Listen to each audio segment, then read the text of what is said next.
अब हम स्टडी करेंगे ओम्स लॉ। ओम्स लॉ क्या है? If the physical conditions, example के तौर पे temperature, pressure, mechanical strain etcetera remains unchanged, क्या रहें? Unchanged, the current flowing through a conductor is always directly proportional to the potential difference across its two ends। कहने का सीधा मतलब क्या हुआ कि मान लेते हैं अगर ये कंडक्टर है, सपोज़ किया है मैंने, ये कंडक्टर हुआ, तो इस पे जो आपने पोटेंशियल अप्लाई किया, कैपिटल V, ये जो पोटेंशियल आपने अप्लाई किया, राइट, तो पोटेंशियल अप्लाई करने के सेंस में जो इसमें करंट डेवलप होगी, वो करंट वो डायरेक्टली एक दूसरे की क्या होंगे? प्रोपोर्शनल होंगे। दैट मीन्स करंट बढ़ा है, इसका मतलब पोटेंशियल भी बढ़ा है। सो प्रोपोर्शनलिटी कांस्टेंट हटाने के बाद एक टर्म है V = RI। ये जो प्रोपोर्शनलिटी कांस्टेंट है उसे ही हम क्या कहते हैं? Electrical resistance of the conductor. क्या कहते हैं? Electrical resistance of the conductor. Okay, और इन दोनों के बीच में ग्राफ है, पोटेंशियल और आई के बीच में, करंट के बीच में, वो कैसा है? Straight line from the origin, inclined. अब हम बात करते हैं इलेक्ट्रिकल रेजिस्टेंस की। इलेक्ट्रिकल रेजिस्टेंस क्या है? From this formula Ohm's law के अकॉर्डिंग क्या होता है? It is defined as the ratio of potential difference applied and current flowing through the conductor. So R = V/I। Resistance क्या है? Potential to current ratio. Okay,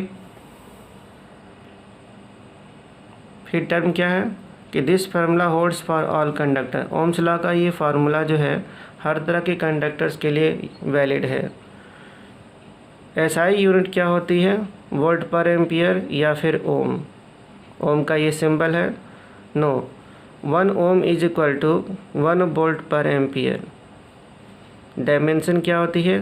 M1 L2 T-3 A-2। Okay, अब ये देखते हैं कि कौन कौन से ऐसे पैरामीटर्स हैं, कौन सी ऐसी फिजिकल कंडीशंस हैं जो रेजिस्टेंस को अफेक्ट करती है, रेजिस्टेंस को प्रभावित करती है। तो उसमें हमने पहला टर्म लिया है एट कांस्टेंट टेम्परेचर। यदि टेम्परेचर कांस्टेंट हो तो क्या? तो यह प्रैक्टिकली ऑब्जर्व किया गया कि रेजिस्टेंस लेंथ के प्रोपोर्शनल होती है। दैट मीन्स लेंथ बढ़ेगा तो रेजिस्टेंस भी क्या होगी? बढ़ेगी। दैट मीन्स लेंथ बढ़ा तो रेजिस्टेंस भी बढ़ेगा। रेजिस्टेंस एरिया के इन्वर्स प्रोपोर्शन होता है। इट मीन्स एरिया अगर बढ़ेगी तो रेजिस्टेंस भी क्या होगा? कम हो जाएगा।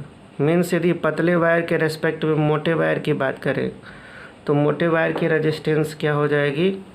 कम हो जाएगी। ओके,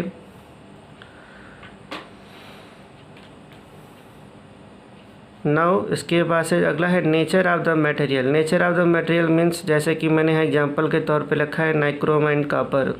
तो नाइक्रोम का रेजिस्टेंस कॉपर के रेजिस्टेंस से बहुत ज़्यादा होता है, लगभग 60 गुना होता है।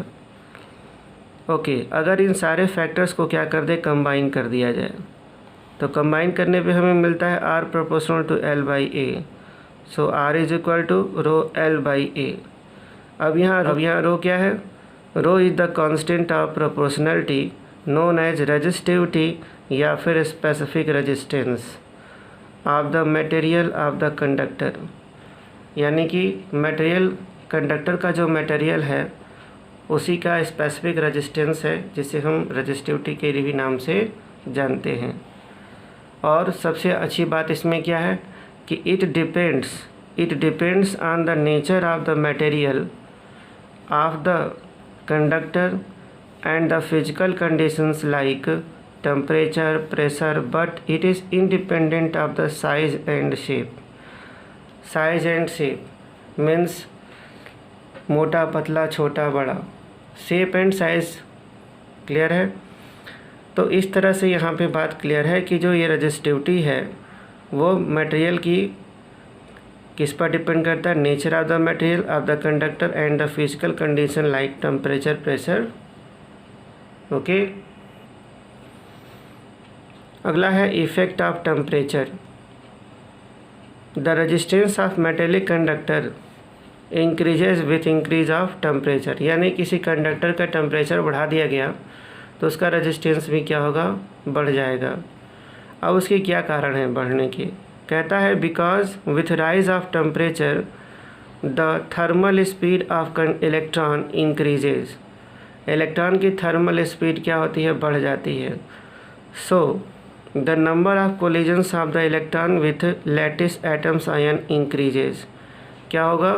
अब उनके जो इलेक्ट्रॉन जो मूव कर रहा है उससे यहाँ पे क्या कहा जा रहा है कि thermal speed of electron increases, electron की थर्मल स्पीड जब बढ़ेगी तो कोलिजन का रेट भी क्या होगा? बढ़ जाएगा। वो जल्द से जल्द क्या होंगे? पॉजिटिव लैटिस आयन से क्या होंगे? टकराना स्टार्ट करेंगे, और टकराने की जब रेट बढ़ जाती है तो जो रिलैक्सेशन टाइम है वो घट जाता है। रिलैक्सेशन टाइम क्या होगी? डिक्रीज़ हो जाती है, और रिलैक्सेशन टाइम घटा तो that means increase in the resistance, resistance क्या हो जाएगी? बढ़ जाएगी। ओके, इसे हम लोग मैथमेटिकली भी प्रूव कर सकते हैं। ओके, मैथमेटिकली प्रूफ करने का मतलब ये होता है कि R प्रोपोर्शनल होता है 1/टाउ, टाउ मीन्स रिलैक्सेशन टाइम का। ओके, टाउ डिक्रीज़ किया, टाउ का डिक्रीज़ होना मीन्स रेजिस्टेंस का बढ़ना। ओके स्टूडेंट्स, आगे देखते हैं क्या हो सकता है। लेकिन इंटरेस्टिंग टर्म क्या है इसके लिए? The resistance of semiconductors decreases with rise in temperature because with rise in temperature the covalent bonds of electron breaks releasing more charge carriers to cause conduction। क्या मतलब है? पहले तो ये कहा जा रहा है कि टेम्परेचर बढ़ाने पर सेमीकंडक्टर की रेजिस्टेंस वैल्यू डिक्रीज़ कर जाती है। इम्पॉर्टेंट टर्म क्या है? डिक्रीज़ कर जाती है। सही है, लेकिन बात क्या है डिक्रीज़ होने की? कि जैसे टेम्परेचर बढ़ता है कोवेलेंट बॉन्ड ब्रेक हो जाते हैं और नंबर ऑफ़ इलेक्ट्रॉन्स क्या होते हैं? रिलीज़ होते हैं, यानी कि more charge carriers to cause conductions. Clear है? यानी कि ज़रूरत से ज़्यादा क्या होंगे? चार्ज कैरियर्स डेवलप हो जाएंगी, और मोर चार्ज कैरियर्स अगर आता है to cause conduction. Right? Okay भैया, रेजिस्टेंस की वैल्यू कम होगी। डियर स्टूडेंट्स, अगर रेजिस्टेंस की वैल्यू कम होगी तो कंडक्टिविटी क्या हो जाएगी? बढ़ जाएगी। राइट? नाउ अब हम देखते हैं किस पॉइंट को? Effect of pressure. Effect of pressure क्या है? With increase of pressure the resistance of some metals like calcium, bismuth, lithium increases. कुछ स्पेशल मटेरियल हैं जैसे कि बिस्मथ है, लिथियम है, इनकी क्या होती है? रेजिस्टेंस वैल्यू बढ़ जाती है प्रेशर बढ़ाने से। While for most of the metals it decreases, लेकिन ज़्यादातर मटेरियल्स में प्रेशर का कोई इफ़ेक्ट इस तरह से है कि वो डिक्रीज हो जाती है। क्या? रेजिस्टेंस। एक बार और ध्यान सुने, प्रेशर बढ़ाने से बिस्मथ और लिथियम की रेजिस्टेंस वैल्यू क्या होती है? इंक्रीज होती है, लेकिन बहुत सारे मेटल्स में यह डिक्रीज हो जाती है, रेजिस्टेंस कम हो जाता है। सही है। अब देखते हैं इफ़ेक्ट ऑफ लाइट। लाइट का क्या इफ़ेक्ट होता है? Some elements like selenium decreases, जैसे हम उसे लाइट में एक्सपोज करते हैं तो इसकी रेजिस्टेंस क्या हो जाती है? डिक्रीज कर जाती है। और रेजिस्टेंस का डिक्रीज़ होना समझते हैं कि उसमें करंट की कंडक्टिविटी क्या होगी? बढ़ जाती है। Okay, effect of magnetic field, very interesting. The resistance of bismuth increases when placed in a magnetic field.